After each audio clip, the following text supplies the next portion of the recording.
السلام علیکم ورحمۃ اللہ وبرکاتہ۔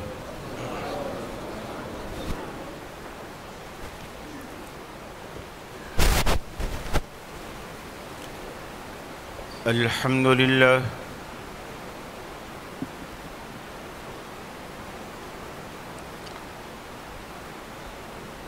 الحمد للہ المنعم المحسن الدیان،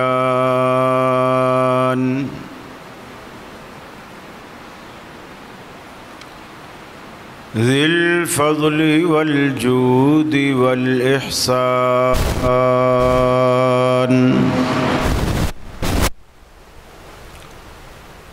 ذی الکرم والمغفرة والامتنان،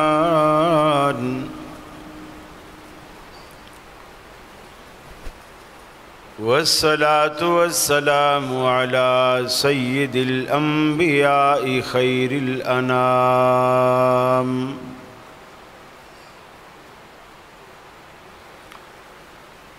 وعلى آلہ وصحابہ وازواجہ العظام،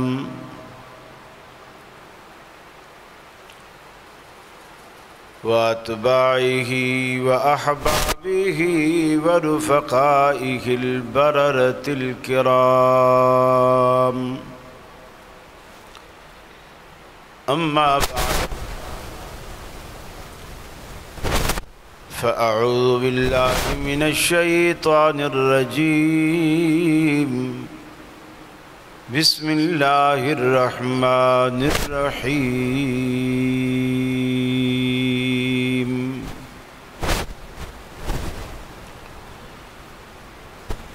قل ان کان آباؤکم وابناؤکم واخوانکم وازواجکم وعشیرتکم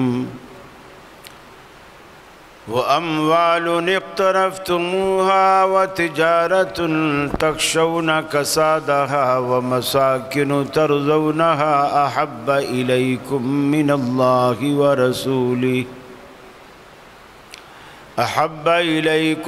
الله ورسوله وجهاد في سبيله فتربصوا حتى يأتي الله بأمره،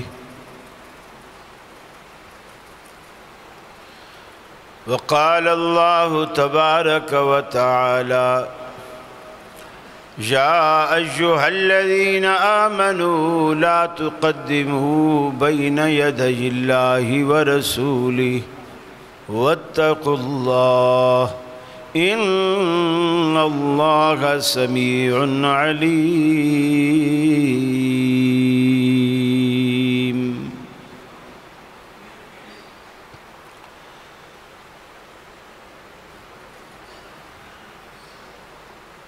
معزز علماء کرام، صدر مجلس محترم بھائی افتخار بٹ صاحب حفظہ اللہ، گوجرانوالا کے میرے اہل توحید مسلم بھائیوں، بزرگوں، نوجوانوں، اور جہاں تک میری آواز جا رہی ہے میری مسلم ماؤں، بہنوں، بیٹیوں، آج ہم آپ کے شہر گوجرانوالا کے علاقہ کنال ویو میں جامع مسجد ابو بکر صدیق رضی اللہ تعالی عنہ کے نام سے اس مسجد میں ہم جمع ہیں، اور آج کا عنوان ہے کہ محبت رسول صلی اللہ علیہ وسلم کیوں اور کیسے۔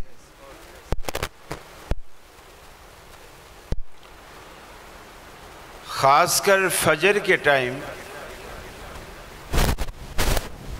الحمدللہ آپ کی یہاں اس مسجد میں حاضری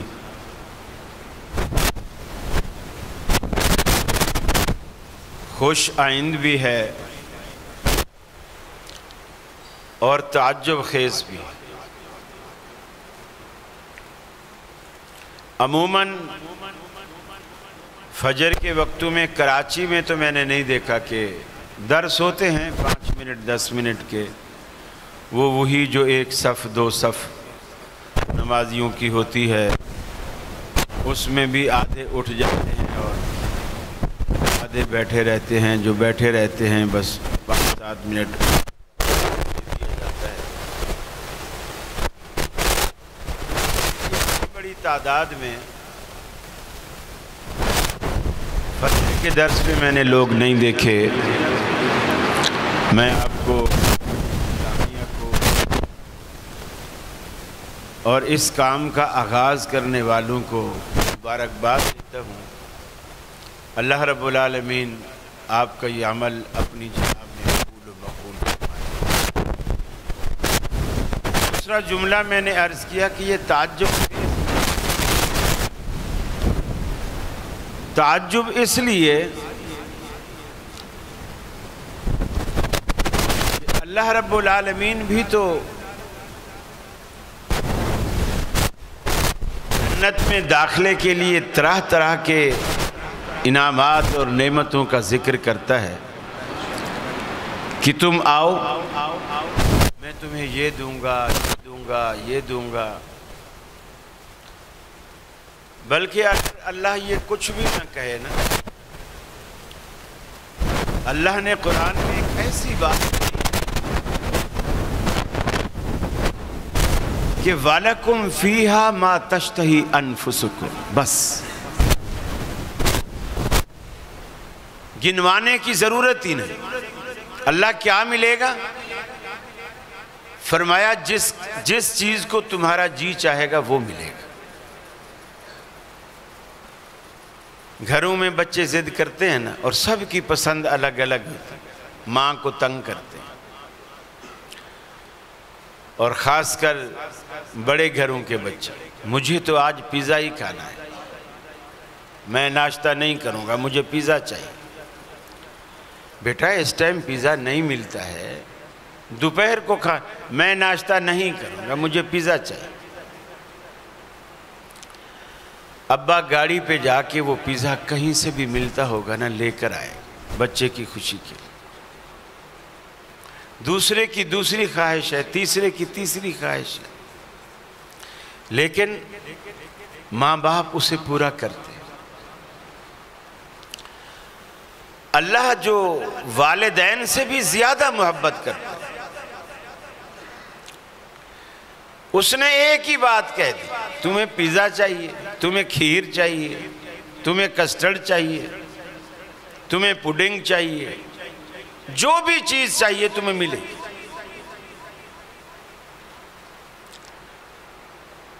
سید عطا اللہ شاہ بخاری رحمۃ اللہ علیہ قرآن کی یہی آیت پڑھ رہے تھے۔ میں چاہتا ہوں تھوڑا سا آپ جاگ بھی جائیں۔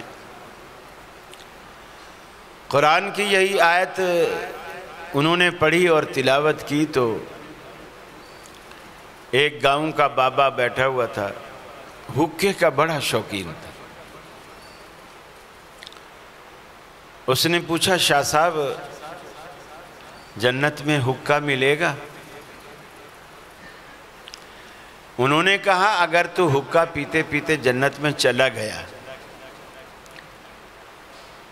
اور تو نے وہاں جا کر حقے کی خواہش کی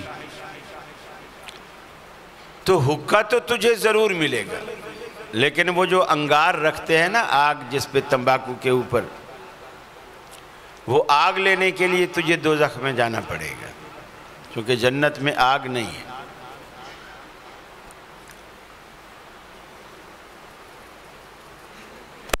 ہم نے تھوڑی سی یعنی انتظامیہ نے یہ کاوش کی، اور اچھی خوبصورت کاوش ہے کہ جی آپ آئیں، ناشتے کی فکر سے آپ بے نیاز ہو جائیں، وہ ہماری ذمہ داری ہے۔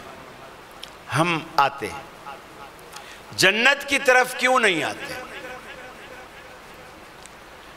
وہاں ناشتہ نہیں، ناشتے ہیں۔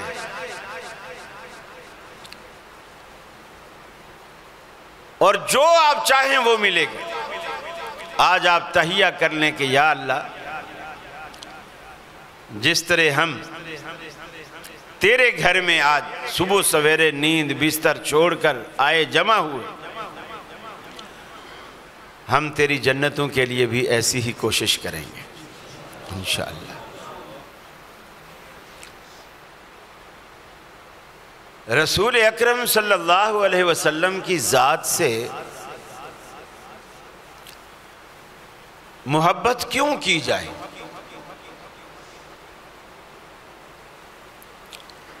کس تعلق سے کی جائے؟ کس وجہ سے کی جائے؟ سب سے پہلی اور بنیادی بات کہ یہ رسول اکرم صلی اللہ علیہ وسلم کا حق ہے۔ ہمارا آپ سے محبت کرنا، ایمان لانا، یقین رکھنا، آپ کی باتوں کو دل و جان سے تسلیم کرنا، آپ کی عزت کرنا، آپ کا احترام کرنا، کوئی آپ کی حتیٰ کہ عزت کرنے کی کوشش کرے تو اس کا دفاع کرنا، یہ رسول اکرم صلی اللہ علیہ وسلم کا حق ہے اور امت کا فرض ہے کہ یہ حق آپ انہیں دیں۔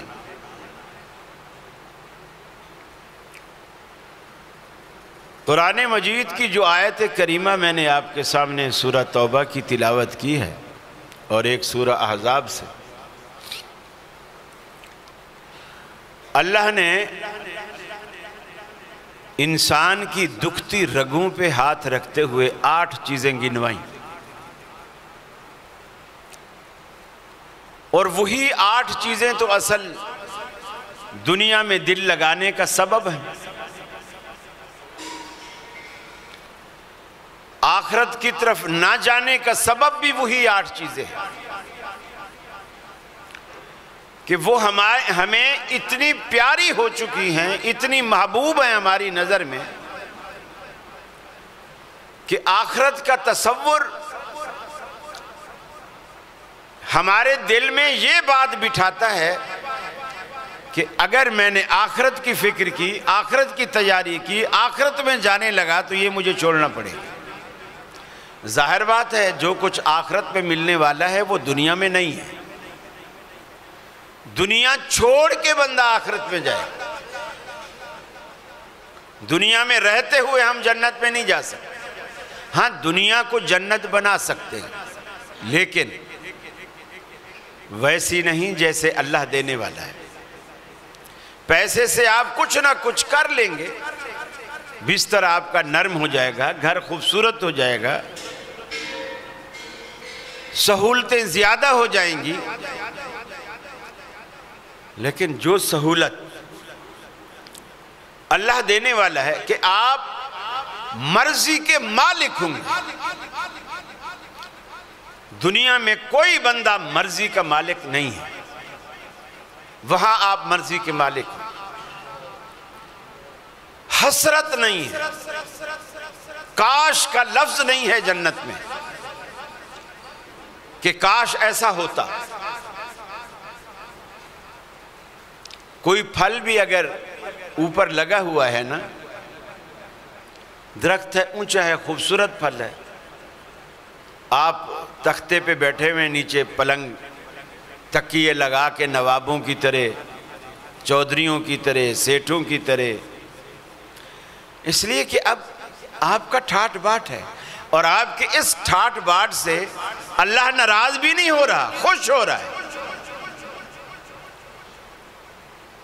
آپ وہیں دیکھ رہے ہیں تکیے کا سہارا لیے نیم دراز ہیں، دل میں خیال آیا یار پھل تو اتنا خوبصورت ہے مگر اونچا ہے۔ آپ نے کسی سے کچھ نہیں کہا، دل میں خیال آیا۔ جنت کے ہر چیز ریموٹ کنٹرول ہے اور اس کا لنک آپ کے دل کے تصور سے دے دیا گیا ہے۔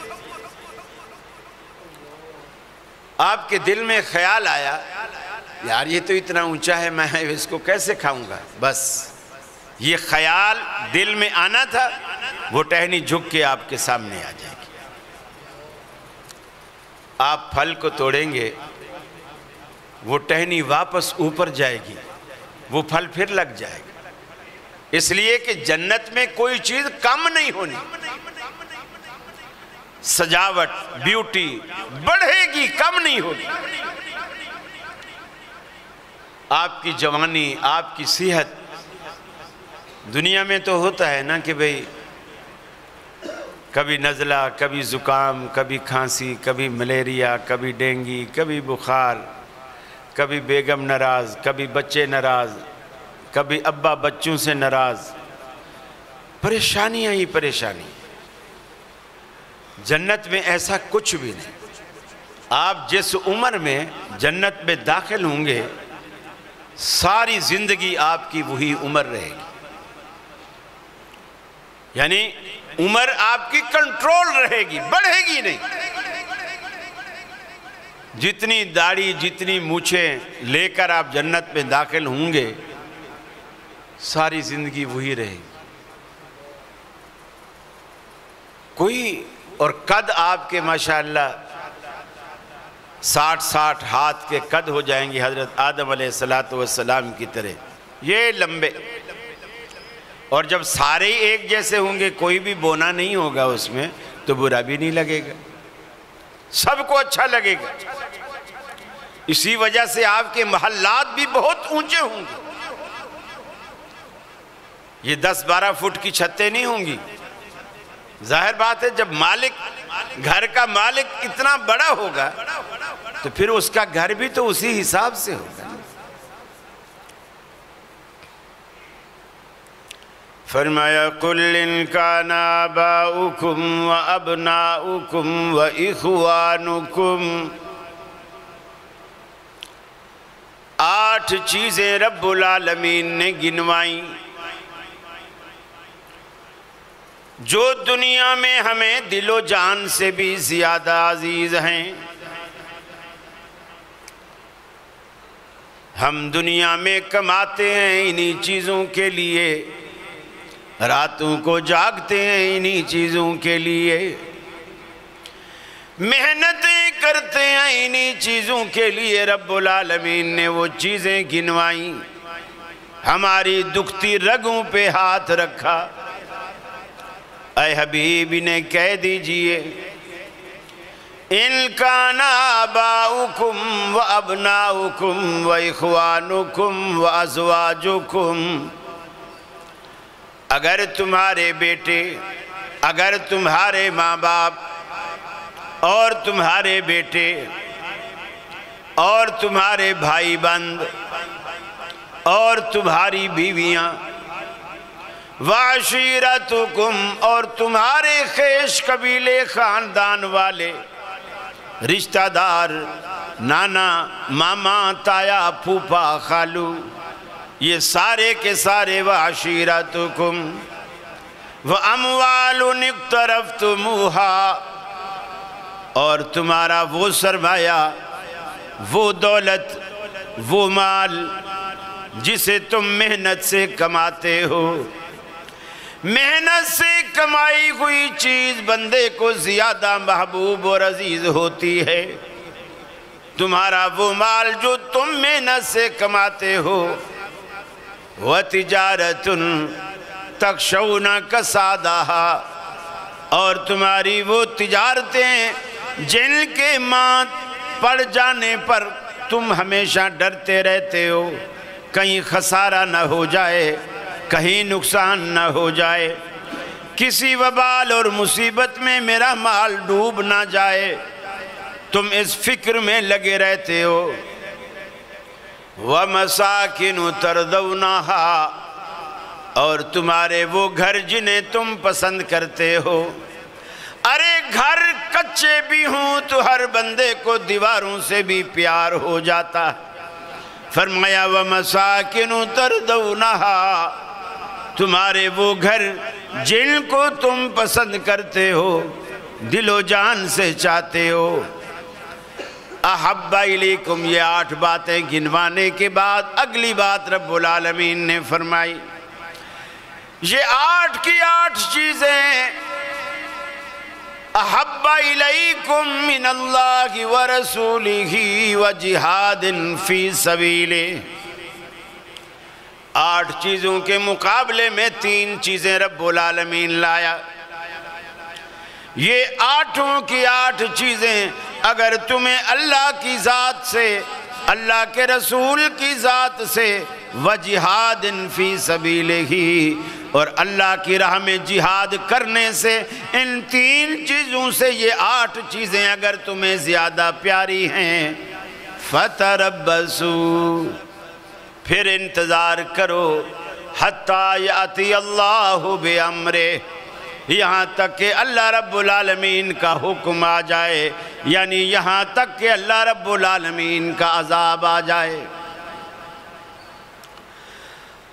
حالانکہ رب العالمین خود کہتا ہے کہ اپنی اولادوں سے پیار کرو، اللہ کے حبیب نے خود فرمایا چھوٹوں سے پیار کیا کرو، بڑوں کی تکریم کیا کرو۔ اولاد بھی اللہ رب العالمین کی طرف سے ایک نعمت ہے، اس کے باوجود رب العالمین نے قرآن میں پھر بھی فرمایا، مال سے متعلق بھی فرمایا کہ مال بھی ایک نعمت ہے، اس لیے کہ یہ تمہاری معیشت کو اونچا لے جانے کا ذریعہ ہے، تمہارے پاؤں پہ کھڑے ہونے کا ایک ذریعہ ہے۔ ماں باپ بھی کہتے ہیں کہ ہم بچے کی شادی جب کریں گے جب اپنے پاؤں پہ کھڑا ہونے والا ہو جائے گا، یعنی جب یہ کمانے والا ہو جائے گا، کچھ 4 پیسے کما کے لائے گا، خود بھی کھائے گا، بیگم کو بھی کھلائے گا۔ لیکن دوسرے مقام پہ رب العالمین ان چیزوں کو نعمتیں قرار دے کر پھر یہ بھی کہتا ہے، انما اموالکم و اولادکم فتنہ، ارے تمہارے مال بھی تمہاری اولادیں بھی فتنہ ہیں، آزمائش ہیں، امتحان کے لیے تمہیں دی گئی ہیں۔ اس کا مطلب یہ ہے تقابل کیجئے، اولاد سے محبت کیجئے، مگر اللہ اور اس کے رسول سے نہ بڑھنے دیجئے۔ ماں باپ سے محبت کیجئے مگر اللہ اور اس کے رسول سے نہ بڑھنے دیجئے۔ اپنے بھائیوں سے، اپنی بیویوں سے، اپنے خیش قبیلے سے پیار کیجئے مگر اللہ اور اس کے رسول سے اس محبت کو نہ بڑھنے دیجئے۔ اپنی تجارت سے، اپنی دکان سے، اپنے کارخانے سے، اپنی فیکٹری سے، اپنے ہر ذریعہ معاش سے، جو آپ کی حلال روزی کا ذریعہ جو بھی چیز بن رہی ہے اس سے محبت کیجئے مگر اللہ اور اس کے رسول سے اس محبت کو نہ بڑھنے دیجئے۔ وَجِهَادٍ فِي سَبِيلِ، جہاں رب العالمین آپ سے آپ کا وقت مانگے، آپ کی جان مانگے، آپ کا جسم مانگے، آپ کا کمایا ہوا سرمایہ مانگے، وہاں آپ اس سے دریغ نہ کریں، فوراً لبیک کہیں، فوراً کہیں الہ العالمین دیا بھی تو نے ہے۔ اور اللہ کریم نے قرآن پاک میں کتنی خوبصورت بات کہی، مومنین کی صفت بیان کرتے ہوئے فرمایا مما رزقناہم ینفقون، جو ہم نے ان کو دیا ہے اس میں سے یہ خرچ کرتے ہیں، اپنا کچھ خرچ نہیں کرتے۔ مما رزقناہم، جو ہم نے ان کو دیا ہے اس میں سے خرچ کرتے ہیں۔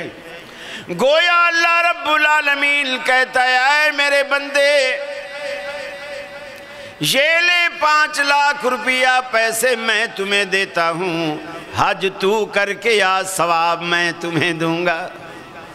پیسہ بھی میرا، تو بھی میرا، پیسہ بھی میرا، تو میرے پیسے کو اس کام میں خرچ کر، جنت میں تمہیں دوں گا۔ مما رزقناہم ینفقون، اللہ نے قرآن میں ساری باتیں ہمیں کھول کر بتا دی۔ فتربصوا، اگر تم ان چیزوں کو اللہ کی محبت پر، اللہ کے رسول کی محبت پر اور جہاد فی سبیل اللہ پر اگر ان چیزوں کو ترجیح دیتے ہو تمہاری اولاد آڑے آ جاتی ہے، ماں باپ آڑے آ جاتے ہیں، بیویاں آڑے آ جاتی ہیں، خیش قبیلہ آڑے آ جاتا ہے، تمہاری تجارتیں آڑے آ جاتی ہیں، تمہارے سرمائے آڑے آ جاتے ہیں، تمہارے گھر آڑے آ جاتے ہیں، تو پھر اللہ کے عذاب کا انتظار کرو۔ قرآن پاک نے ہر بات کھول کھول کر بتا دی۔ حدیث میں آتا ہے کہ سیدنا فاروق اعظم رضی اللہ تعالی عنہ رسول اکرم صلی اللہ علیہ وسلم کا ہاتھ بڑی محبت سے پکڑ کر، جیسے دو دوست جاتے ہیں ہاتھ میں ہاتھ ڈال کے، ہاتھ میں ہاتھ ڈالا ہوا ہے اور چل رہے ہیں، چلتے چلتے حضرت عمر کے دل میں خیال آیا، وہ زبان پر لے آئے۔ وہ سچے اتنے لوگ تھے، جھوٹ نہیں بولتے، سامنے والے کو خوش کرنے کے لیے جھوٹ نہیں بولتے، جو بات دل میں ہے وہی بات زبان پر۔ منافقت نہیں تھی ان لوگ، نفاق نہیں تھا، جیسے باہر ہیں ویسے اندر۔ سیدنا فاروق اعظم رضی اللہ تعالی عنہ نے چلتے چلتے کہا، یا رسول اللہ صلی اللہ علیہ وسلم، میں آپ سے بہت محبت کرتا ہوں، دنیا کی ہر چیز سے زیادہ محبت کرتا ہوں، اَأَنْتَ حَبَّ إِلَيَّ مِنْ كُلِّ شَيْءٍ،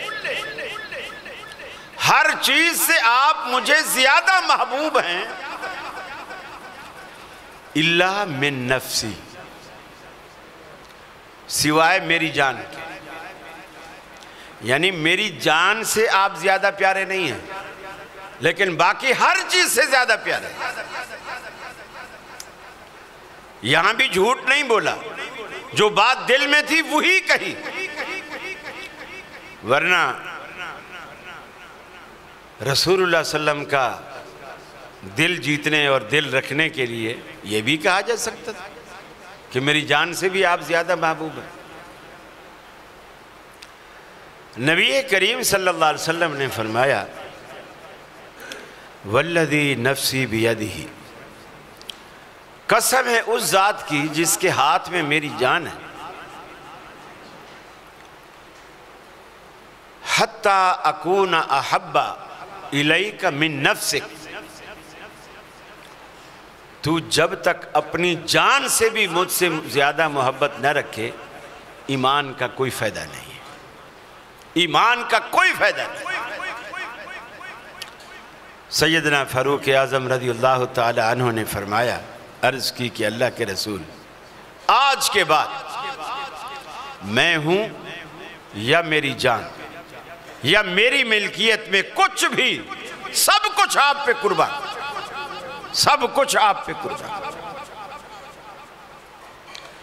اور پھر ساری زندگی اس کو ثابت کیا، ساری زندگی اس کو ثابت کیا کہ میں ہر چیز سے زیادہ اللہ کے رسول سے محبت کرتا ہوں۔ ایک دن سیدنا فاروق اعظم مسجد میں آئے، مسجد صحابہ سے ایسے بھری پڑی، لیکن سارے صحابہ غمگین بیٹھے، اداس بیٹھے، پریشان بیٹھے۔ حضرت عمر نے پوچھا، کیا بات، کیوں اداس بیٹھے؟ انہوں نے کہا، تمہیں نہیں پتا؟ کہ نہیں، مجھے تو نہیں پتا۔ کہا، رسول اللہ صلی اللہ علیہ وسلم نے اپنی ساری بیویوں کو طلاق دے دی، اپنی ساری بیویوں کو طلاق دے دی۔ اس میں ابو بکر صدیق کی بیٹی بھی حضرت عائشہ شامل تھی، حضرت عمر کی بیٹی حضرت حفصہ بھی شامل تھی۔ اب ایک بات دیکھیے، مسجد بھری ہوئی کہتی ہے کہ اللہ کے رسول نے اپنی بیویوں کو طلاق دے دی ہے، حضرت عمر نے اس بات کو نہیں مانا، اتنی ساری گواہی ہے اور صحابہ کی گواہی ہے، معمولی آدمی کی نہیں، صحابہ کی گواہی ہے۔ کہتے ہیں نہیں مجھے یقین نہیں ہے تمہاری بات، فوراً مسجد سے باہر نکلتے ہیں، رسول اللہ صلی اللہ علیہ وسلم کے دروازے پر جا کے دستک دیتے ہیں۔ بلال باہر آئے، کہا کہ رسول اللہ صلی اللہ علیہ وسلم سے کہو عمر آیا ہے، شرف باریابی کا طلبگار ہے، ملنا چاہتا ہے۔ نبی کریم صلی اللہ علیہ وسلم کے پاس جب بلال ہو کر آئے، بتایا کہ اللہ کے رسول نے منع فرما دیا ہے، ملنے کی اجازت نہیں ہے، ملنے کی اجازت نہیں ہے۔ اب حضرت فاروق اعظم رضی اللہ تعالی عنہ وہیں کھڑے کھڑے بظاہر مخاطب بلال کو کرتے ہیں، بات بلال سے کر رہے ہیں، آواز کو اونچا کر دیا تاکہ کمرے میں رسول اللہ صلی اللہ علیہ وسلم تک آواز جائے، سنانا رسول اللہ کو مقصود ہے، مخاطب بلال کو کیا ہوا ہے، اور زور زور سے کہہ رہے ہیں بلال اللہ کے رسول کو جا کر کے بتا دو، شاید وہ یہ سمجھے بیٹھے ہوں کہ میں اپنی بیٹی حضرت حفصہ کی سفارش لے کر آیا ہوں گا، اس لیے ملنے نہیں دے رہے، اللہ کی قسم آپ مجھے حکم کریں حفصہ کا سر قلم کر کے آپ کے قدموں میں رکھ دوں۔ یعنی جو دعویٰ اس وقت کیا کہ اللہ کے رسول سے کہا مجھے اب ہر چیز سے زیادہ آپ محبوب ہیں، تو زندگی بھر اسے ثابت کیا، اسے ثابت کیا۔ ذرا سا بھی نبی مکرم کی شان میں کوئی جملہ ایسا آ جاتا، کوئی غلط بات سامنے آ جاتی، حضرت فاروق اعظم کی تلوار فوراً بے نیام ہو جاتی، اللہ کے رسول اجازت دو میں اس منافق کی گردن اڑا دوں۔ اتنے نبی کریم صلی اللہ علیہ وسلم کے پہرے دار ثابت ہوئے زندگی بھر، اور وہ پہرے داری آج بھی ہے الحمدللہ۔ دونوں شیخین صدیق اکبر رضی اللہ تعالیٰ عنہ، فاروق اعظم رضی اللہ تعالیٰ عنہ، وہ محبتیں تھیں، اللہ رب العالمین نے مرنے کے بعد بھی جگہ ان کے پیارے پیغمبر جناب محمد رسول اللہ صلی اللہ علیہ وسلم کے پہلو میں دی۔ یہ کتنی سعادت کی بات، اور جگہ بھی وہ جس کو اللہ کے حبیب نے اپنی زندگی میں کہا تھا، ما بین بیتی و منبری روضۃ من ریاض الجنہ، یہ جو میرے گھر اور میرے منبر کے درمیان جتنی جگہ ہے یہ جنت کے باغوں میں سے ایک باغیچہ ہے۔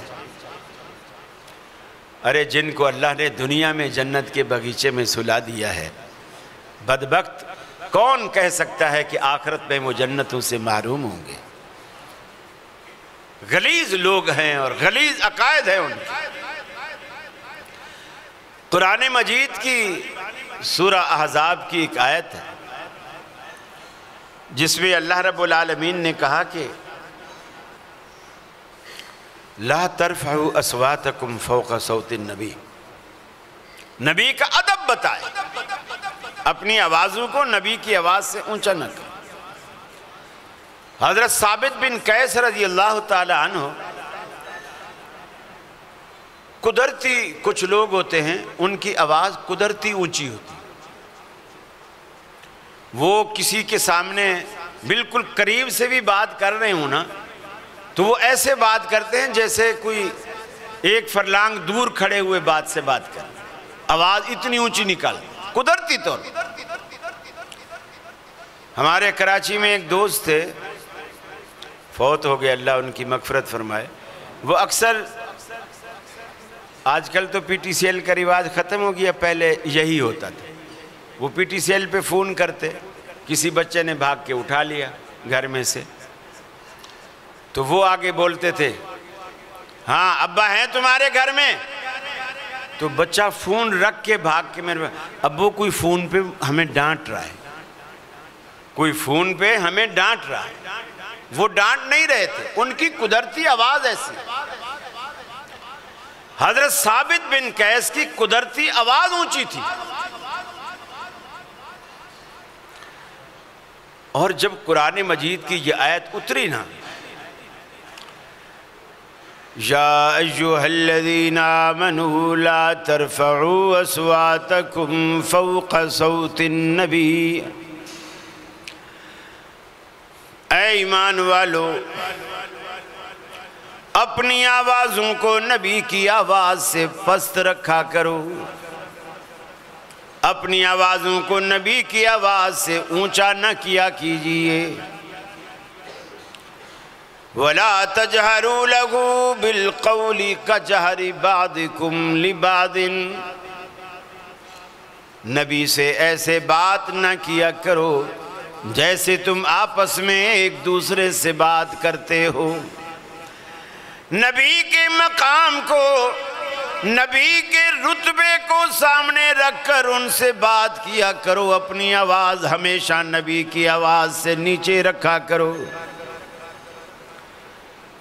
ورنہ تمہارا کیا نقصان ہوگا، ان تحبط اعمالکم وانتم لا تشعرون، تمہاری زندگی کے سارے عمل برباد ہو جائیں گے اور تمہیں پتہ تک بھی نہیں چلے گا، تمہیں احساس بھی نہیں ہوگا، تمہیں شعور بھی نہیں ہوگا، تمہارے عمل غارت ہو جائیں گے۔ اس آیت کے نزول کے بعد آپ صلی اللہ علیہ وسلم نے محسوس کیا کہ مجھے کچھ دنوں سے ثابت بن قیس نظر نہیں آ رہا۔ اس سے یہ بھی ظاہر ہوتا ہے کہ رسول اکرم صلی اللہ علیہ وسلم اپنے ساتھیوں سے کتنی محبت کرتے، کتنا خیال رکھتے، اگر کوئی نظر نہیں آتا تو فکر مند ہو جاتے۔ ایک صحابی نے کہا یا رسول اللہ میں اجازت ہو تو پتہ کر کے آؤں؟ آپ نے فرمایا جاؤ۔ اس کا گھر کہیں مسجد نبوی کے قریب ہوگا، کچھ دیر بعد وہ آ گیا، کہا یا رسول اللہ وہ تو گھر میں مصلی ڈال کے بیٹھا روئے جا رہا ہے۔ کیوں روئے جا رہا ہے؟ بولے میں نے پوچھا ہے تو اس نے بتایا کہ قرآن پاک میں جو کہا ہے کہ تم اپنی آواز نبی کی آواز سے اونچی نہ کرو ورنہ تمہارے سارے عمل برباد ہو جائیں گے، میں تو اتنے سالوں سے اپنی آواز ہی کو نیچے نہیں کر سکا، میری تو آواز ہی اونچی ہے، میں تو ساری زندگی اونچا بولتا رہا ہوں اور نبی کے سامنے، تو میری تو ساری نیکیاں غارت ہو گئی، میرے پاس کیا بچا، میرے پلے کچھ نہیں رہا۔ جب رسول اللہ صلی اللہ علیہ وسلم کو اس نے آ کر بتایا، آپ نے اسے دوبارہ بھیجا، فرمایا ثابت بن قیس کو بلاؤ اور انہیں کہو کہ تو ان میں سے نہیں ہے، انشاءاللہ اللہ رب العالمین تمہیں تمہاری محبت، اخلاص، ایمان کی وجہ سے انشاءاللہ اللہ جنتیں دے گا، تو ان میں سے نہیں ہے۔ تو آج کتنے لوگ ہیں جو نبی کے محبت کا دم بھرتے ہیں، نام لیتے ہیں، اور اس حد تک اپنا انگوٹھا چوما، اپنے ہونٹوں سے چوما، اپنی آنکھوں پہ لگا دیا، نبی کی محبت ہے۔ یا آج غالباً 12 ربیع الاول ہے، آج کے دن وہ ادھم، وہ طوفان بدتمیزی برپا ہوگا نبی کے نام۔ پچھلے سال ملتان میں اسی دن، اسی تاریخ کو ایسے ہتھ کنڈے استعمال کیے گئے، جلوس نکالے گئے، ملتان کی کوئی خوبصورت ترین لڑکی ڈھونڈی گئی، اس کے دوپٹہ اتار کے، بال کھلے کر کے، میک اپ کرا کے اسے کسی چیز میں بٹھایا گیا، پھر اس کو سارے شہر میں جلوس کی شکل میں گھمایا گیا۔ کیا ہے؟ یہ حور ہے۔ جس چیز کو دیکھنے سے اللہ کے رسول نے آنکھوں کا زنا قرار دیا، تم اسے جنت کی حور قرار دیتے ہو، اور وہ بھی نبی کے ولادت والے دن پر۔ اب ہم ایسے لوگ کہلاتے ہیں کہ جی نبی کی خوشی نہیں مناتے، نبی کی آمد کی ان کو کوئی خوشی نہیں. یہ وہابی لوگ ہیں، یہ جیلس ہوتے ہیں، یہ خوشی نہیں مناتے، ہم خوشی مناتے ہیں. اہل حدیث کی محبت میں اور دوسروں کے دعوے میں زمین آسمان کا فرق. وہ فرق یہ ہے، نبی کریم صلی اللہ علیہ وسلم سے پوچھا گیا کہ اے اللہ کے رسول صلی اللہ علیہ وسلم، آپ ہفتے میں 2 روزے رکھتے ہیں، پیر کے دن رکھتے ہیں اور جمعرات کے دن رکھتے ہیں، اس کی کوئی خاص وجہ ہے، کوئی خاص سبب ہے؟ آپ نے فرمایا ہاں، اس کی خاص وجہ ہے. ہفتے والے دن تو اس لیے، یہ جمعرات والے دن تو اس لیے رکھتا ہوں کہ اس دن ہمارے پورے ہفتے کی ڈائری اللہ کے پاس جاتی ہے. یہ ڈائریوں کا بڑا کڑا اور عجیب نظام. دن میں روزانہ 2 ڈائریاں اللہ کے پاس جا رہی ہیں ہماری کارگزاری کی. کیا کمایا، کیا کھایا، کیا پیا، کیا پہنا، کیا کہا، کیا سنا، کہاں گئے، کہاں نہیں گئے، کہاں جانا تھا نہیں گئے، کہاں نہیں جانا تھا چلے گئے. عصر کو اور فجر کو. جو فرشتے فجر میں آتے ہیں وہ عصر تک آپ کو نوٹ کرتے ہیں، اور جو عصر کو آتے ہیں وہ مغرب، عشاء اور ساری رات اور پھر فجر تک آپ کو نوٹ کرتے ہیں. جب فجر والے فرشتے آتے ہیں عصر والے چلے جاتے ہیں، اور جب عصر والے آتے ہیں تو اس وقت تک فجر والے چلے جاتے ہیں. ڈیوٹیاں تبدیل ہوتی ہیں. ایک کرامن کاتبین ہیں جو ہمارے کندھوں پہ بیٹھے. ہم جب سے بالغ ہوئے، سمجھدار ہوئے، یہ ہماری ہسٹری لکھ رہے ہیں، کچھ بھی تو نہیں چھوڑتے. ما یلفظ من قول الا لدیہ رقیب عتید. تمہارے منہ سے ایک ایک لفظ جو نکل رہا ہے نا، اللہ کے یہ ریکارڈ کرنے والے فرشتے اپنا ریکارڈر لے کے بیٹھے ہیں، اسے فوراً ریکارڈ کر لیتے. یہ جب ہم مریں گے یہ ڈائری اس وقت جائے گی. ایک سالانہ ڈائری جو شب قدر میں اللہ کے پاس جاتی ہے، اور قیامت والے دن یہ ساری ڈائریاں ٹیلی ہوں، اور پھر ایک رجسٹر کی شکل میں ان کا اندراج ہو رہا ہے، جو قیامت والے دن ان ساری ڈائریوں کی روشنی میں تیار ہونے والا رجسٹر اللہ کھول کے ہمارے سامنے رکھ دے گا. اس وقت آدمی اپنی زندگی کا ایک ایک لمحہ لکھا ہوا دیکھے گا.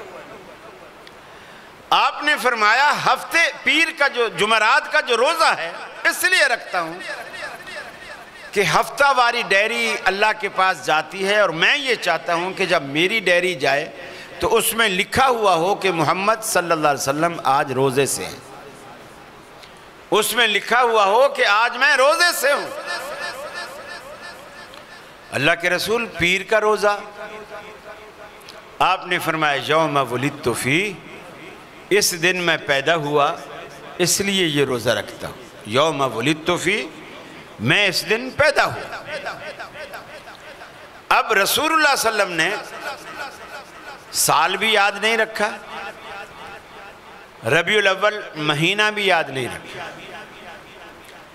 دن یاد رکھا جو مہینے میں کم از کم 4 دفعہ تو آتا ہے، کبھی کبھی 5 دفعہ بھی آتا ہے، 4 دفعہ تو لازماً آتا ہے.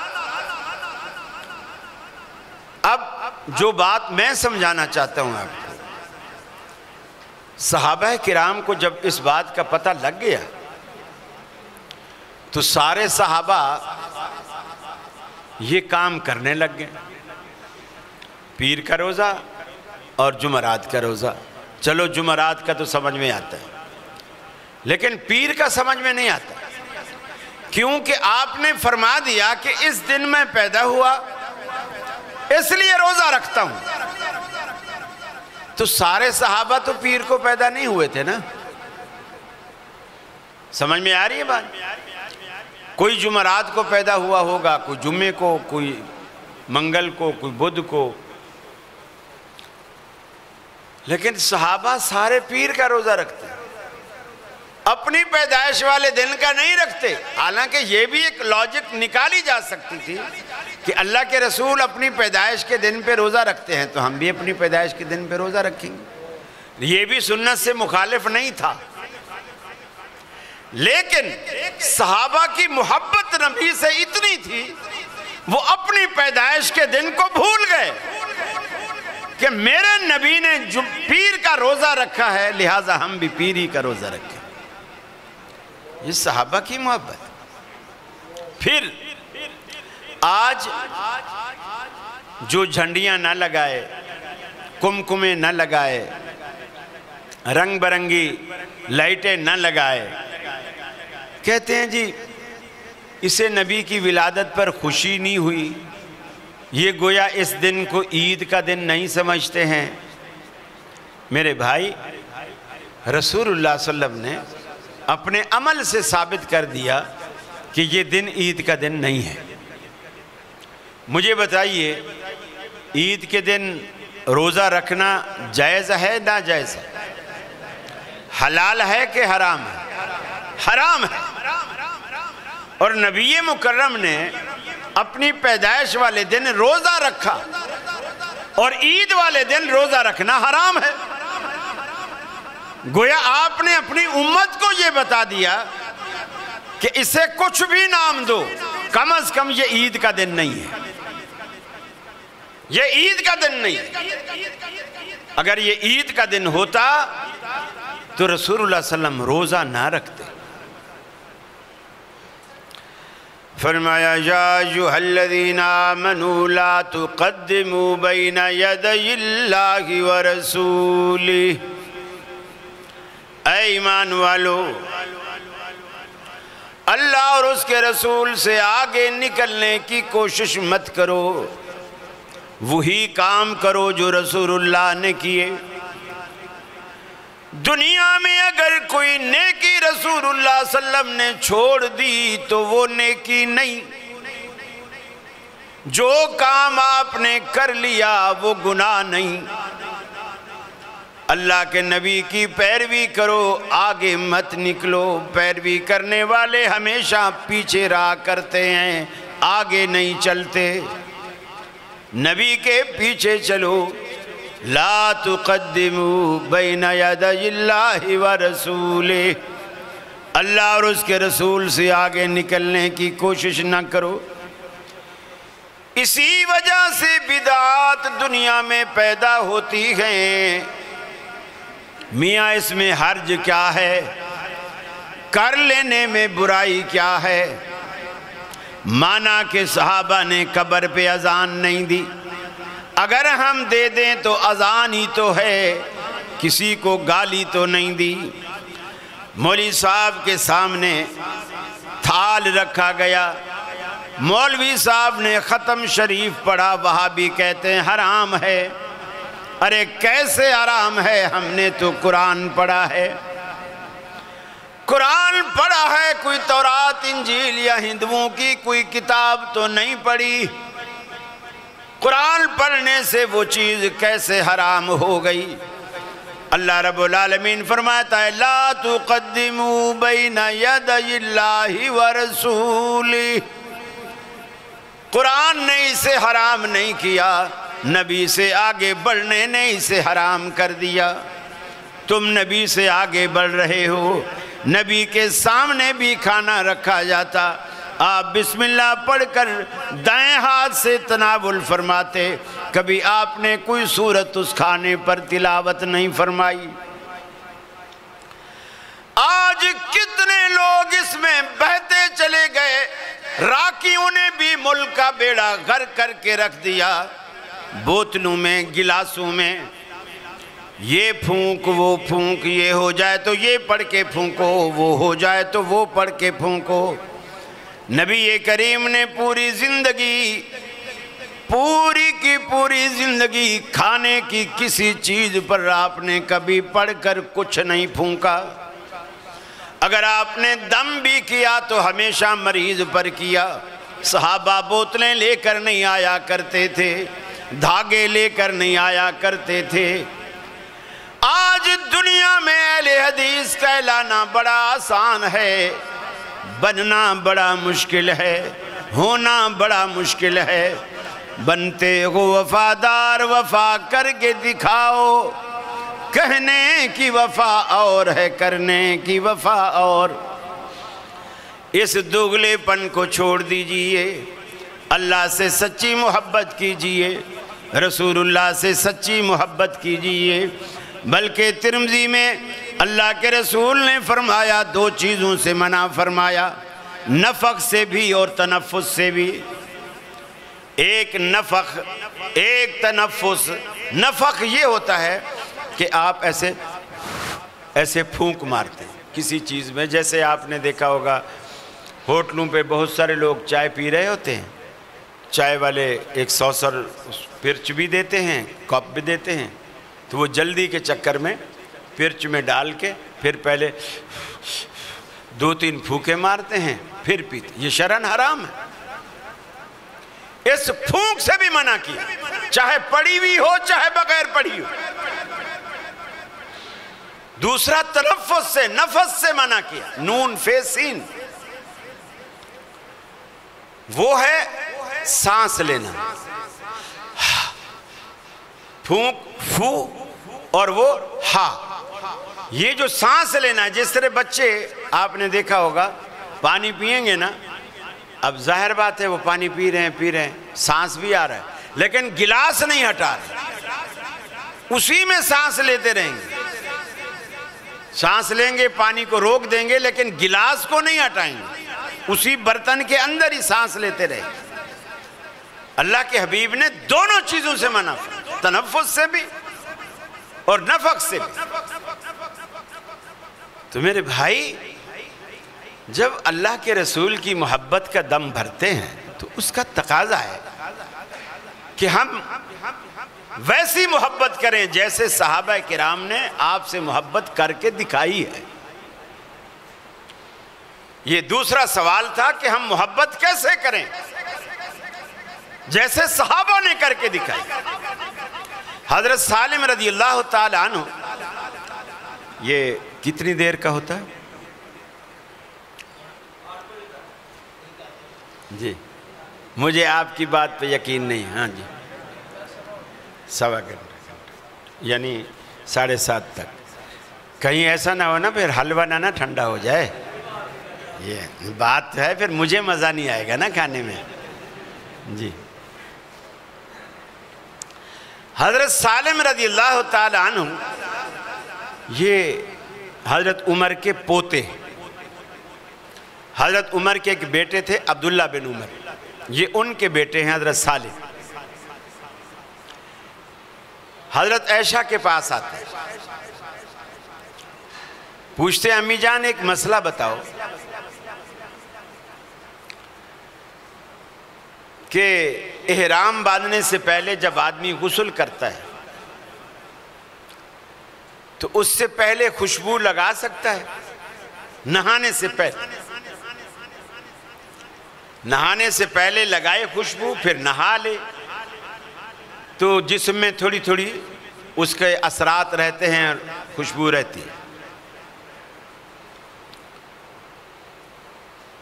حضرت عائشہ نے کہا ہاں لگا سکتا ہے۔ انہوں نے کہا حضرت سالم نے کہ میرے ابا یعنی عبداللہ بن عمر رضی اللہ تعالیٰ عنہ وہ اس سے سختی سے منع کرتے ہیں۔ وہ کہتے ہیں کہ خوشبو نہیں لگا سکتے غسل سے پہلے، کیونکہ غسل کے بعد اس کی کچھ مہک رہتی ہے، لہٰذا وہ نہیں لگا سکتا احرام باندھنے والا۔ سیدہ عائشہ فرماتی ہیں رسول اللہ صلی اللہ علیہ وسلم نے جب احرام باندھا، احرام سے پہلے آپ نے غسل فرمایا، میں نے اپنے ہاتھوں سے رسول اللہ صلی اللہ علیہ وسلم کو خوشبو لگائی، وہ پھر کہنے لگا امی جان ابا منع کرتے ہیں، عبداللہ منع کرتے ہیں۔ سیدہ عائشہ نے فرمایا سالم میں تجھے رسول اللہ صلی اللہ علیہ وسلم کا عمل بتا رہی ہوں اور تو اپنے ابا کا عمل پیش کرتا ہے یا ان کا قول پیش کرتا ہے یا ان کا فتویٰ پیش کرتا ہے۔ حضرت عائشہ نے صحابی رسول کا فتویٰ رد کیا، کس کے مقابلے میں؟ رسول اللہ صلی اللہ علیہ وسلم کے اپنے عمل کے مقابلے۔ اور یہاں آج دنیا نبی کی حدیث کو رد کرتے ہیں، کس کے مقابلے میں؟ اپنے امام کے قول کے مقابلے۔ کس قدر ظلم کی بات۔ صحابہ کا ایمان یہ تھا نبی کی بات آئے تو سب کچھ ختم، سارے جھگڑے سارے اختلافات ختم۔ ایک صحابی نے رمضان کے مہینے میں بیوی کا بوسہ لیا، بوسہ بھی اپنی بیوی کا لیا جو شرعاً حرام نہیں ہے، اپنی بیوی تو حلال ہے، اپنی بیوی کا رمضان میں روزے کی حالت میں بوسہ لیا۔ اب بوسہ لے تو بیٹھا، پھر خیال آیا یار میرا تو روزہ ہے، بیوی کا بھی روزہ ہے، اب پتہ نہیں میرا روزہ ٹوٹ گیا ہے کہ بچا ہے، فکر لگی ہوئی۔ اب شرم کی وجہ سے یہ کہتا ہے اپنی بیوی سے کہ رسول اللہ صلی اللہ علیہ وسلم کے پاس جا مسئلہ پوچھ کے آ، میں نہیں جاتا ہوں چونکہ مجھے شرم آ رہی کہ میں رسول اللہ صلی اللہ علیہ وسلم کے آگے کیسے بولوں گا کہ میں نے بیوی کا بوسہ لے لیا ہے، اور یہ تو بڑے شرم کی بات، تو جا پوچھ کے۔ بیوی آئی، رسول اللہ صلی اللہ علیہ وسلم کے گھر میں اتفاق سے رسول اللہ صلی اللہ علیہ وسلم اس وقت موجود نہیں تھے، حضرت ام سلمہ موجود تھے۔ ام سلمہ نے پوچھا کیا بات ہے، اس کو ساری بات بتا دی۔ جب ان کو بتا دیا تو حضرت ام سلمہ نے کہا نبی کریم صلی اللہ علیہ وسلم خود روزے کی حالت میں ہمارے بوسے لیا کرتے تھے۔ گویا انہوں نے اس کو جواز کا فتویٰ دے دیا۔ یہ جب گھر آئی میاں کو بتایا، میاں نے کہا نہیں ابھی میرا مقصد حل نہیں ہے، تو نبی کا عمل پوچھ کے آئی ہے نا، لسنا مثل رسول اللہ صلی اللہ علیہ وسلم، ہم اللہ کے رسول کے جیسی تھوڑی ہے، ممکن ہے ان کے لیے کوئی خاص ہو، اللہ نے ان کو اجازت دے رکھی ہو، یہ وضاحت کر کے آ کہ ہمارے لیے کیا حکم۔ نبی کا عمل مل گیا ہے پھر بھی ڈر رہا ہے، کیونکہ لسنا مثل رسول اللہ صلی اللہ علیہ وسلم، ہم اللہ کے رسول کے جیسے نہیں ہیں، یہ پوچھ کے آ کہ امت کے لیے کیا حکم۔ وہ دوبارہ آئے، اب اتفاق سے رسول اکرم صلی اللہ علیہ وسلم موجود تھے، لیکن وہ بھی شرم کی وجہ سے آپ کے پاس نہیں آئے، ام سلمہ کے پاس گئے اور کان میں آہستہ آہستہ بات کر رہی کہ میرے میاں نے کہا کہ دوبارہ پوچھ کے آ کہ ہمارے لیے کیا حکم ہے، وہ تو نبی کا عمل ہے، ہمارے لیے کیا حکم۔ وہ جو آہستہ آہستہ جسے کراچی کی اصطلاح میں خسر بسر کہتے ہیں یا ٹھیٹھ اردو میں اسے کانا پھوسی کہتے ہیں، کہ کسی کے کان میں گفتگو اس انداز میں کرنا کہ دوسرا نہ سن سکے، وہ رسول اللہ صلی اللہ علیہ وسلم سے بچنا چاہ رہی ہے کہ ان تک آواز نہ جائے، ام سلمہ کو ساری بات بتانا چاہ رہی ہے۔ نبی مکرم نے دیکھ کر پوچھا ما بال هذه المرأة، اے ام سلمہ اس عورت کا کیا معاملہ ہے، کیا کہتی ہے، کیوں پریشان ہے؟ حضرت ام سلمہ نے کہا اللہ کے رسول اس طرح رمضان ہے اور روزہ ہے اور اس کے میاں نے اس کا بوسہ لے لیا ہے، یہ مسئلہ پوچھنے آئی ہے، روزہ بچا کے گیا۔ آپ نے فرمایا اما اخبر تھے، تو نے ہماری خبر اس کو نہیں دی؟ ہمارا طریقہ اس کو نہیں بتایا؟ ام سلمہ نے کہا یا رسول اللہ یہ پہلے بھی آئی تھی، میں نے یہی بتایا کہ اللہ کے رسول ایسا کر لیتے ہیں۔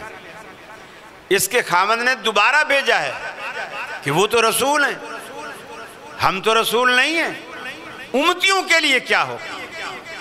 فغضب رسول اللہ صلی اللہ علیہ وسلم، اللہ کے رسول غضبناک ہو گئے، غصے میں آ گئے۔ فرمایا تم یہ سمجھتے ہو رسول کی اور امت کی شریعت الگ الگ ہے؟ میرے لیے اللہ الگ حکم دیتا ہے، تمہارے لیے الگ حکم دیتا ہے۔ اللہ کی قسم میں تم سب سے زیادہ اللہ کے قریبی ہوں، اللہ سے ڈرنے والا ہوں اور اللہ کے حکم کو فالو کرنے والا ہوں۔ جو بات اترتی ہے پہلے میں عمل کرتا ہوں پھر امت کو بتاتا ہوں۔ مسئلہ حل ہو گئی، واضح ہو گئی۔ لیکن یہاں قول رسول کو یا فعل رسول کو وہ اہمیت، وہ حیثیت نہیں دی جاتی۔ محبت ویسی کرنی چاہیے جیسی اللہ کے رسول سے محبت کرنے کا تقاضا ہے۔ اور وہ کیسا ہے آپ نے اپنے الفاظ میں اس کو یوں بھی بیان فرمایا۔ ہمارے لوگ تو آپ کی ذات سے پیار کرتے ہیں، آپ کی ذات پہ میں قربان جاؤں۔ ساری رات، یہ جو رات گزری ہے نا، لوگوں نے نعتیں پڑھی، قوالیاں پڑھی، ڈھول ڈھبکے، یہ وہ سب کچھ ہوا۔ ہمارے علماء بھی تعریفیں کرنے پہ آئیں گے، آسمان زمین کے کلابے ملا دیں۔ واللیل کا ترجمہ کریں گے نبی کی زلفیں، والضحیٰ کا ترجمہ کریں گے نبی کا مکھڑا، یاسین کا ترجمہ کریں گے نبی کا صحرا، طٰہٰ کا ترجمہ کریں گے نبی کا تاج۔ یہ کس مفسر نے یہ تفسیر کی ہے حروف مقطعات کی؟ یہ کس نے کہا؟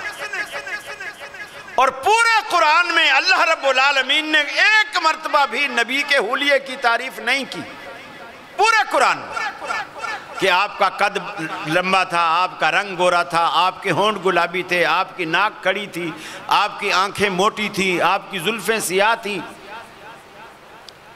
پورے قرآن نے آپ کے دانت موتیوں کی طرح چمکتے تھے، پورے قرآن نے کسی ایک چیز کی تعریف نہیں، کیونکہ یہ چیز تو اللہ نے خود بنائی ہے نا۔ ہاں، قرآن نے جو تعریف کی ہے وہ نبی کی زندگی کی تعریف کی، کیونکہ زندگی جو آپ نے گزاری ہے، جو آپ کی سیرت النبی کا مطلب ہوتا ہے زندگی گزارنے کا نبوی سلیقہ۔ نبی کریم نے اپنی زندگی کو کیسے گزارا، یہ سیرت ہے نبی مکرم صلی اللہ علیہ وسلم کی۔ اس کی قرآن نے تعریف کی ہے جگہ جگہ، نبی کی سیرت کی، نبی کی زندگی کی، اور یہی ہمارے لیے حکم ہے۔ اور اللہ کے رسول نے بھی فرمایا من احب سنتی فقد احبنی ومن احبنی کان معی فی الجنہ۔ مجھ سے وہی پیار کرتا ہے جو میری سنت سے پیار کرتا ہے، جس نے میری سنت سے پیار کیا اس نے گویا مجھ سے پیار کیا۔ وَمَنْ أَحَبَّنِي كَانَ مَعِيَ فِي الْجَنَّةِ، مجھ سے محبت کرنے والو تمہیں یہ فائدہ ہوگا کہ رب العالمین جنتوں میں تمہیں میرا ساتھ نصیب کرے گا۔ اگر آپ کو جنتوں میں اللہ کے رسول کا ساتھ چاہیے، میرے مسلمان بھائیوں، اپنے چہروں کو اللہ کے رسول کی سنت سے سجا لیجئے، اللہ کے رسول کی سنت سے اپنے چہروں کو مزین کیجئے، کیونکہ اللہ کے رسول کا وعدہ ہے من احب سنتی فقد احبنی، جو میری سنتوں سے پیار کرے گا وہی گویا مجھ سے پیار مانا جائے گا۔ اس پیار کا تمہیں یہ فائدہ ہوگا، جنتوں میں میں تمہیں اپنے ساتھ لے کر چلوں گا۔ صحابہ تڑپا کرتے تھے، اللہ کے رسول دنیا میں روز ہم آپ سے ملتے ہیں، کبھی آپ کو وضو کرواتے ہیں، کبھی آپ کے پیچھے نماز پڑھتے ہیں، آپ کی زیارت ہو جاتی ہے۔ جنت میں آپ کا رتبہ بڑا اونچا ہوگا، آپ کا محل بڑا اونچا ہوگا۔ ہم تو اتنے اونچے نہیں ہوں گے، ہم تو نیچے ہوں گے۔